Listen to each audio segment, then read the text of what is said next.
नमस्कार, सत श्री अकाल, राम राम सा, खमा गणी वड़क्कम, प्रणाम। आप सभी का ऑल्टरनेट मीडिया में फिर से स्वागत है। हमारे साथ जुड़े हुए उमेश अग्रवाल जी। मुद्दा बहुत इंटरेस्टिंग है।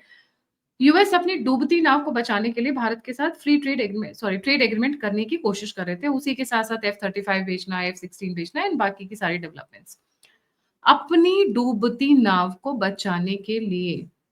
और जब ये ट्रेड एग्रीमेंट होता हुआ नहीं नजर आ रहा है, तो अब जो रिपोर्ट्स आ रही हैं, आहा, आज आज आपका दिन बनने वाला है, आज आपकी रात बनने वाली है। जो भी समय आप फॉलो कर रहे हैं, या यूएस के व्यूअर्स या फिर वेस्ट के व्यूअर्स का दिन बनने वाला है और इंडिया के व्यूअर्स की रात बनने वाली है, जैसा भी आप देखें।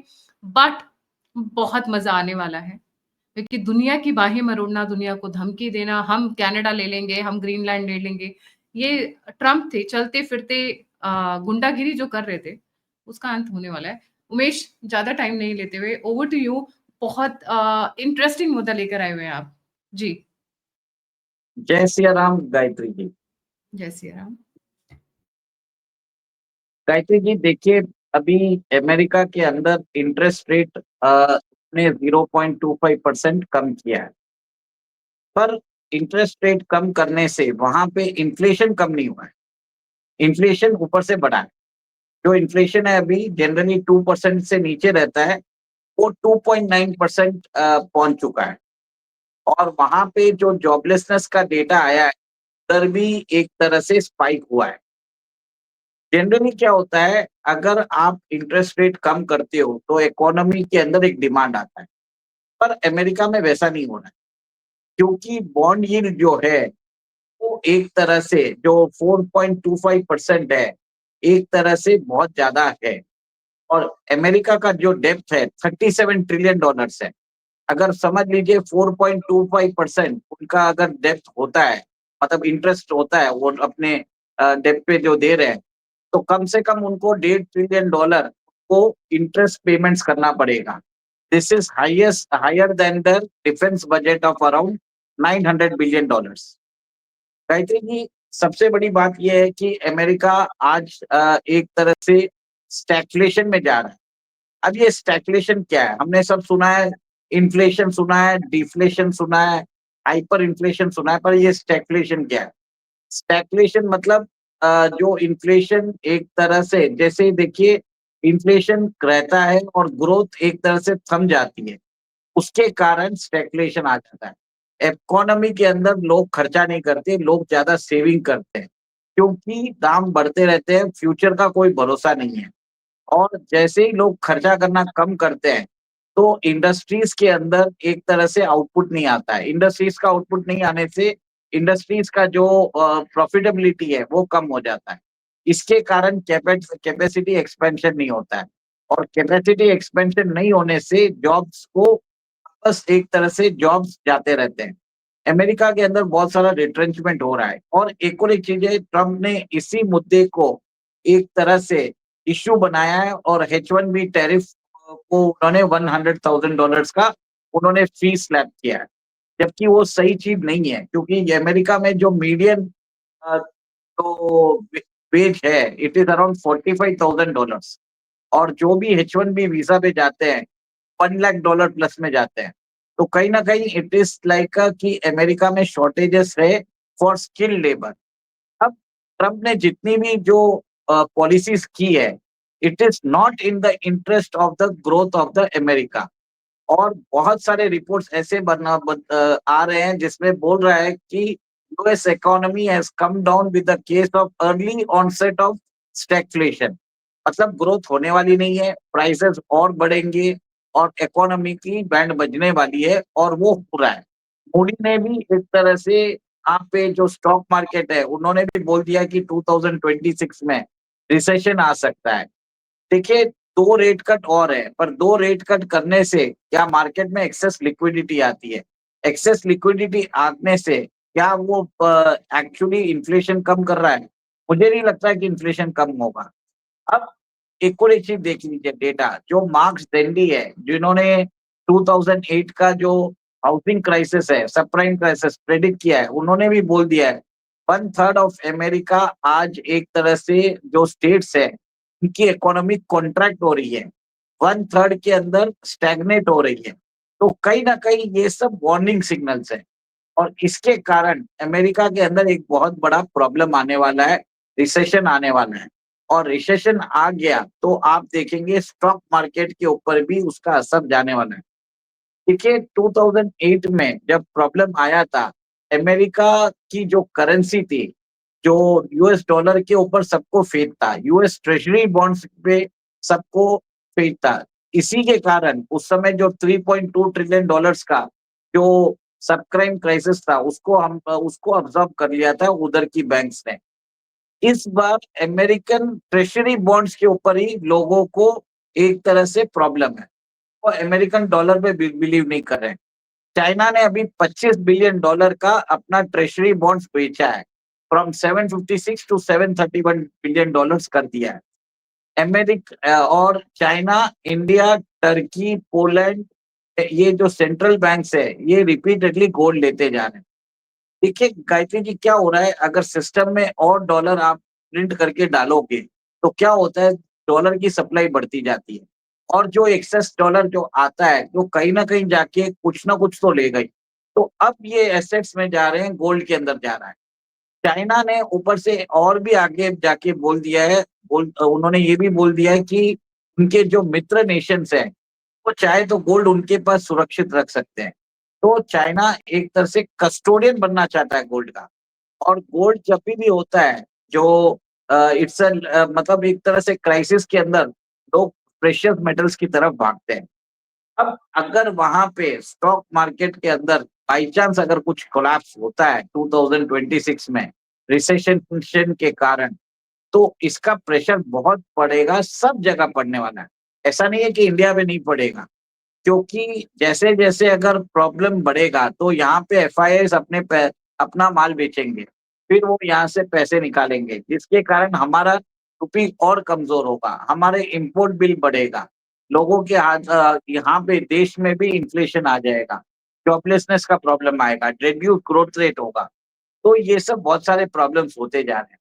बट अमेरिका आज की डेट में एक तरह से फाइनेंशियल क्राइसिस में आ रहा है और इसके लिए आप ये देखिए कि ट्रम्प एडमिनिस्ट्रेशन बहुत रिस्पॉन्सिबल है।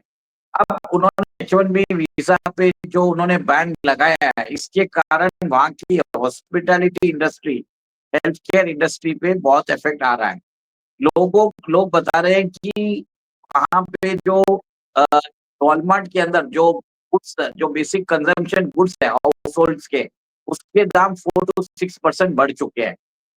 Gayatri, this is one of the major indicators. Inflation कभी भी अमेरिका में 2% से ऊपर नहीं गया है और बताया जाता है by the end of next year 4% तक चले जाएगा।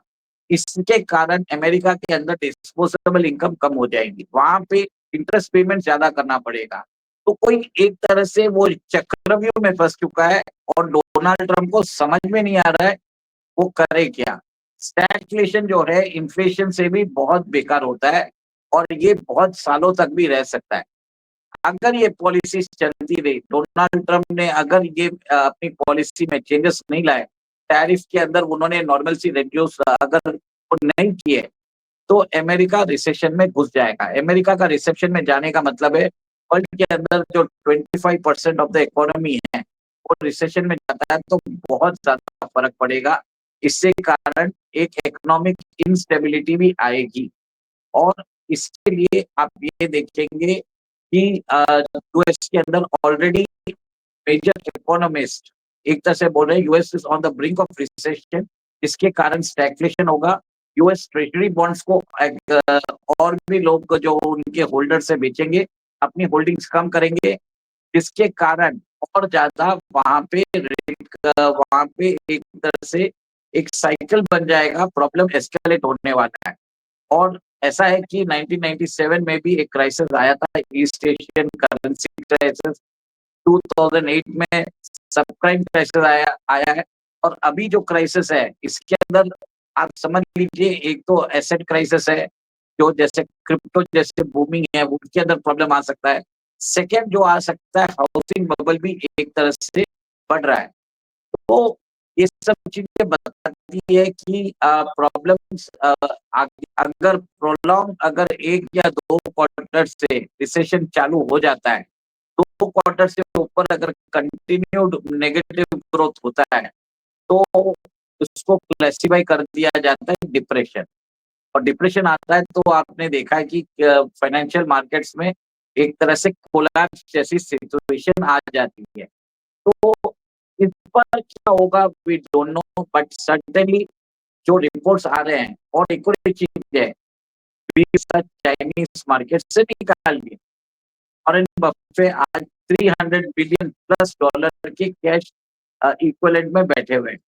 तो एक तरह से ये बताया जाता है कि जनरली ये बॉटम फिशिंग करते हैं जब मार्केट्स में मैसेकर होता है, तब ये इन्वेस्ट कर रहे हैं। और ये कहीं ना कहीं वेट कर रहे हैं कि 2026 में उन्हें वो अपॉर्चुनिटी मिल सकती है। तो ये सब इंडिकेटर्स दिखाते हैं कि देखिए एक्सप्लिसिटली कोई नहीं बोलता, बट जो जो इंडिकेटर्स है, these are showing that American economy might be going into recession, leading to stagflation, leading to higher consumer prices, job losses, और इसके कारण बहुत बड़ा हाउसिंग संकट भी आ सकता है उधर। This is what I want to say Gayatri ji. We knew this coming, right? तभी ये बहुत ज्यादा भाग दौड़ के ट्रेड डील के लिए कर रहे थे, जो जयशंकर, पीयूष गोयल, इन लोगों ने अच्छी तरीके से धो दिया और सुना दिया और खत्म हो चुकी हैं बातें। हाँ, ट्रेड डील में अभी भी थोड़े से स्कोप्स बाकी हैं। Let's see if it works out और not. It's not completely finished as yet. Piyush Goyal is still in USA, if I'm correct. But let's see. But yes, US is heading for a big crash. A crash which was awaited and will be pleasant for the world. Honestly, it will be pleasant for the world. Because देखिए, मैं थोड़ा सा इसमें add करूंगा। Indicators आ रहे हैं कि जो बोल रहे हैं कि possibility of recession is high. Second, एक और एक चीज है, अमेरिकन इकोनॉमी को अगर कुछ होता है, उसका वाइड स्प्रेड रिप्रकशन हमें भारत की इकोनॉमी पे भी मिलेगा। बट हाँ, एक चीज है कि भारत की इकोनॉमी वो शॉक ऑब्जर्व कर लेगी, क्योंकि मेजोरिटी हमारी जो चीजें हम कंज्यूम ही करते हैं। और जिस हिसाब से ट्रम्प ने अभी सैंक्शंस लगाया है हमारे ऊपर, और हमारे सर्विस सेक्टर के ऊपर भी, H1B वीजा पे भी उन्होंने $100,000 का जो एप्लीकेशन इंडियन इकोनॉमी में, वो रेसिलियंस दिखेगी 2026 में। एवरी एवरी बोलते हैं ना, every cloud has a silver lining. तो इसके अंदर हम देखेंगे कि जब 2026 में ग्लोबल मार्केट में जब प्रॉब्लम चालू होगा, भारत का मार्केट रेसिलिएंट रहेगा, वो ये स्टॉक को अब्सॉर्ब कर पाएगा। क्योंकि ट्रम्प ने ऑलरेडी हमें एक तरह से प्रिपेयर कर दिया है उस सिचुएशन के लिए।